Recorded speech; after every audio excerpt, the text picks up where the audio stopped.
Olá, queridos companheiros de jornada, amados irmãos, aqui estamos com mais um vídeo. E hoje nós vamos falar sobre o tema no Evangelho segundo o Espiritismo, capítulo 13. Honra o teu pai e a tua mãe.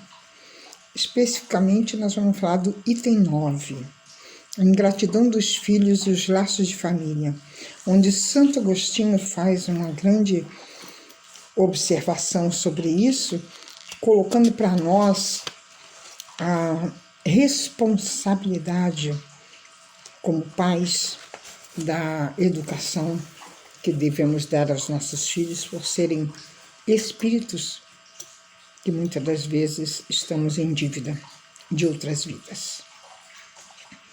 Podemos afirmar que a causa da ingratidão no coração do homem ela é provocada pelo egoísmo, sentimento próprio dos espíritos ainda endurecidos e imperfeitos.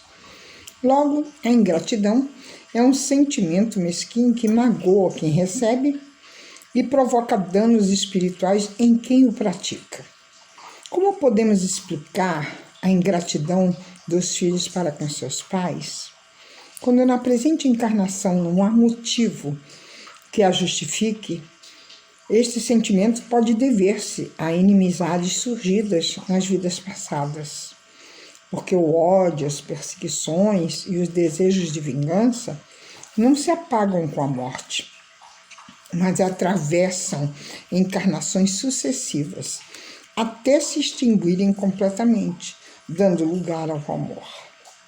A todo espírito é dada a oportunidade de encarnar como familiar daqueles a quem já odiou, ou por quem foi odiado, certamente. Porém, somente os espíritos com algum progresso é que desejam enfrentar esta provação, por entender que, para chegar a Deus, é necessário praticar a caridade, perdoando e esquecendo as injúrias e os ultrajes recebidos. Agora, aos espíritos mais adiantados, é dado para que eles entrevejam na partícula da verdade, apreciam então as funestas consequências das suas paixões e tomam o propósito de repará-las. Assim, uma vez que o espírito tomou a resolução de encarnar entre inimigos de vidas anteriores, não será fácil cumpri-la, pois nem sempre essa tarefa é realmente fácil. É penoso ao espírito observar aqueles que já foram causa de padecimentos e ruína. Muitos até desistem da prova e outros, nas quais predomina a boa resolução, rogam a Deus e aos bons espíritos auxílio para enfrentá-la e vencê-la. E ao observar aqueles a quem odiou na terra, o espírito fica conturbado entre sentimentos opostos de vingança e perdão. Vamos colocar aqui o que Santo Agostinho fala muito bem. Não há caridade sem perdão, nem com o coração tomado pelo ódio. Assim podemos dizer, como se dá a encarnação do espírito nessas famílias, após anos de meditação e prece, o espírito obtém permissão para vir cumprir a sua prova.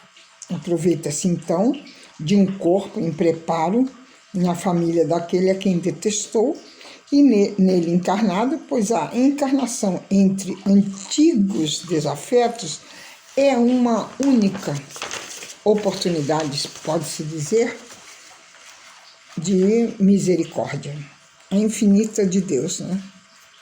Ele nos concede para expiar as faltas passadas e mais rapidamente chegar até o Pai. Logo, quando o espírito já se encontra encarnado, adotará uma atitude de maior ou de menor persistência em cumprir as resoluções tomadas antes de encarnar. Portanto, conforme prevaleçam ou não os bons propósitos, ele será amigo ou permanecerá inimigo daqueles entes os quais foi chamado a viver. E para se aprender a causa de ódio e repulsões instintivas manifestadas por certas crianças sem nenhum motivo que os justifique naquela existência, torna-se necessário olhar para o passado. E como devemos agir diante da ingratidão dos filhos? Reconhecendo que não foi o acaso que nos tornou seus pais, nem os fez assim. Buscando todos os meios para superar essas dissensões no presente e, através da educação, da orientação para o bem, do bom exemplo e, sobretudo, do amor, é que vamos conseguir vencer. E como diz no Evangelho, não escorraceis, pois, a criancinha que repele a sua mãe, nem a que vos paga com ingratidão. Mães, abraçai o filho que vos dá desgosto e dizei convosco mesmas: um de nós dois é culpado. Ensinai os vossos filhos que eles estão na terra para se aperfeiçoar, amar e bendizer a Deus. Pois a ingratidão dos filhos para com os pais não é fruto do acaso, mas é consequência de dissensões, de ódios em vidas anteriores, que devem ser superadas no presente, pelo seu exercício do amor e do perdão entre os membros da família terrena. Desprezar esta oportunidade significa transferir para encarnações futuras dificuldades que nesta poderiam ser superadas. Porque vamos aqui dizer que a base mais elevada para os métodos de educação, as noções religiosas, com a exemplificação dos mais altos deveres da vida, estão no Sagrado Instituto da Família. E o período infantil é o mais importante para a tarefa educativa, pois é o mais sério e o mais propício à assimilação dos princípios educativos. Até os 7 anos, o espírito ainda se encontra em fase de adaptação para essa nova existência que lhe compete no mundo. Nessa idade, ainda não existe uma integração perfeita entre ela e a matéria orgânica. Suas recordações do plano espiritual são, por isso mesmo, mais vivas, tornando-se mais suscetível de renovar o caráter e estabelecer um novo caminho, na consolidação dos princípios da responsabilidade, se encontrar nos pais legítimos representantes do colégio familiar. Eis porque o lar é tão importante para a edificação do homem e porque tão profunda é a missão da mulher perante as leis divinas. Passada a época infantil, credora de toda vigilância e carinho por parte das energias paternais, os processos de educação moral formam o caráter.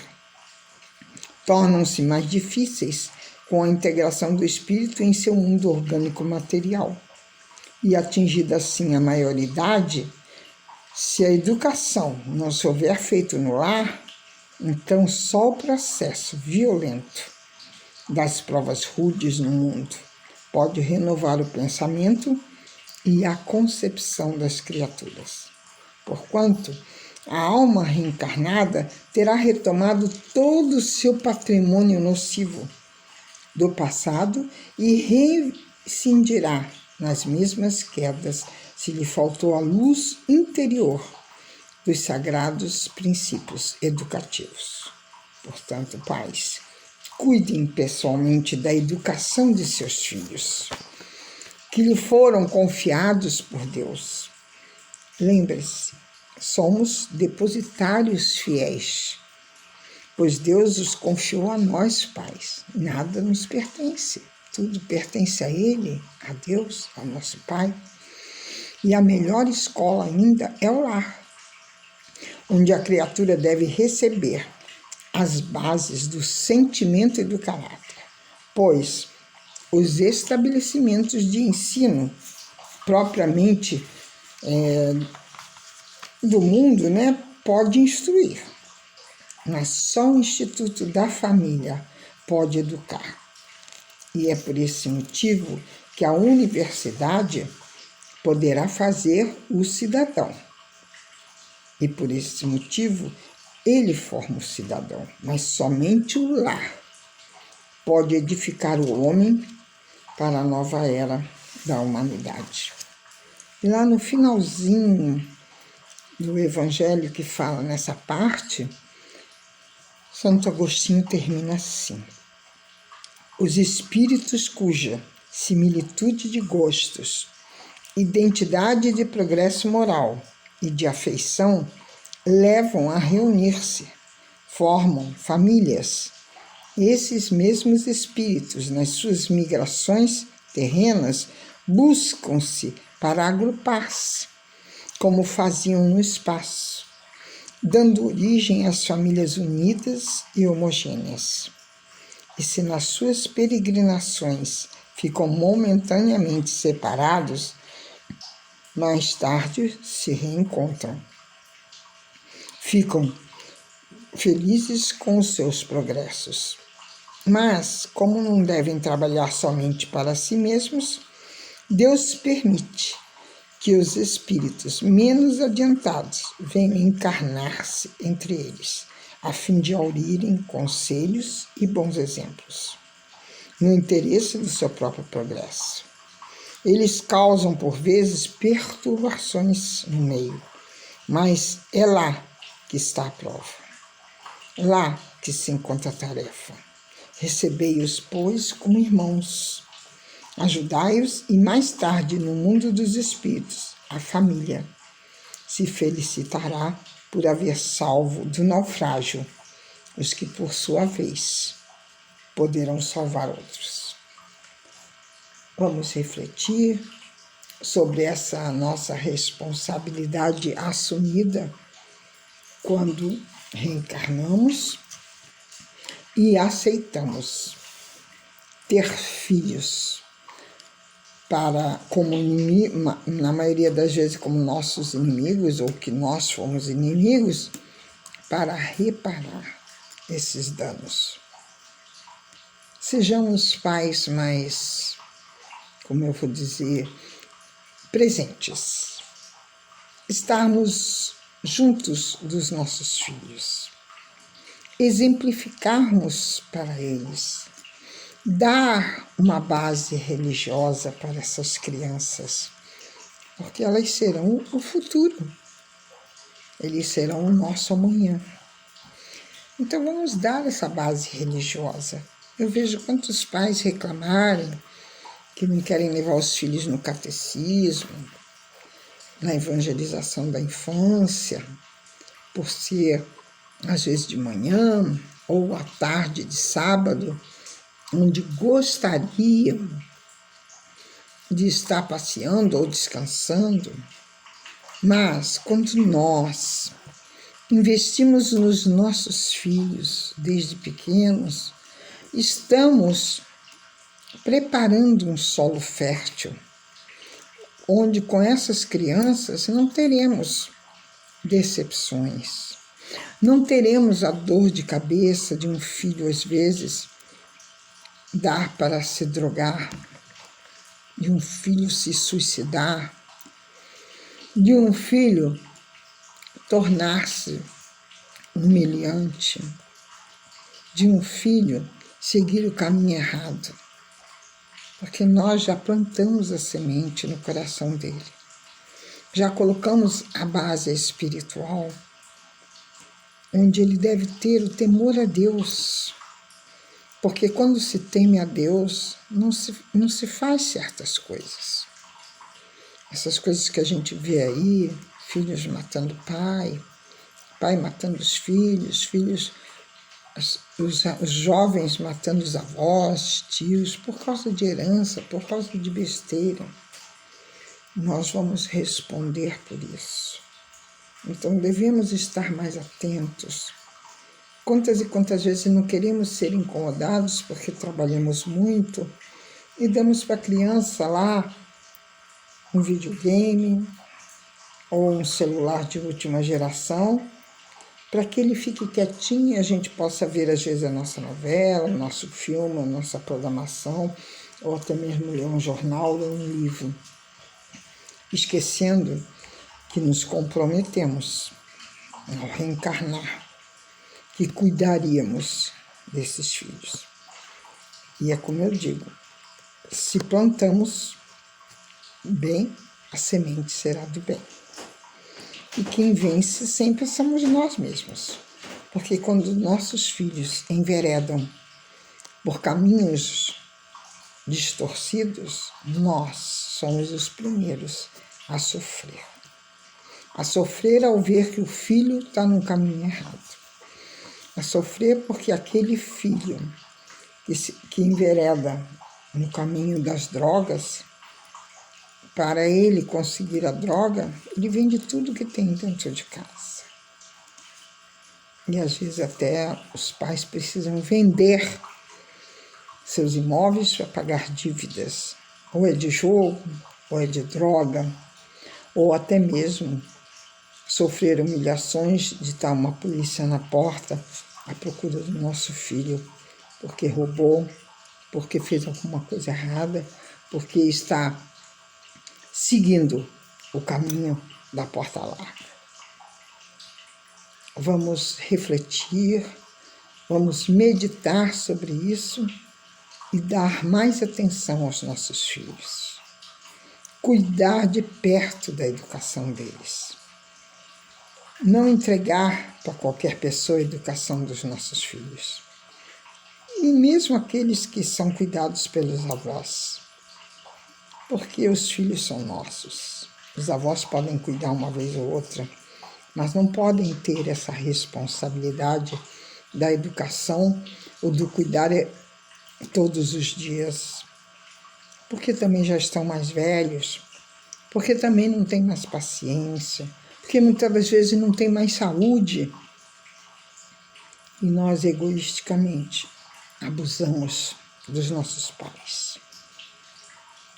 Muitas das vezes, trabalhamos para ter tudo de melhor, e às vezes não tão necessário, esquecendo que sobrecarregamos nossos pais, para que eles possam cuidar dos nossos filhos. Quando eles podem olhar, uma vez ou outra, que a gente viaja, que a gente queira sair, que a gente queira jantar, nós temos que ter as nossas obrigações, os nossos deveres para com os nossos filhos. Nunca nos esquecendo que somos exemplos. Amanhã, eles serão pais. Amanhã, eles nos tratarão como nós tratamos nossos pais também. Que possamos, assim, estar mais juntos, como verdadeira família. Aquela família que cuida do espírito e também cuida do material. E quero dizer para vocês que se ainda não se inscreveram no canal Conversando com Lúcia sobre a espiritualidade, façam. Deem lá o seu joinha, compartilhem, porque muitas das vezes as pessoas precisam ouvir alguma coisa e não têm a oportunidade. E nós vamos colaborar com isso, não é? E assim também o nosso canal vai crescendo e vai mostrando também a utilidade que ele pode ter. Um beijo em seus corações e que Jesus possa estar sempre dentro dele. Até o próximo vídeo.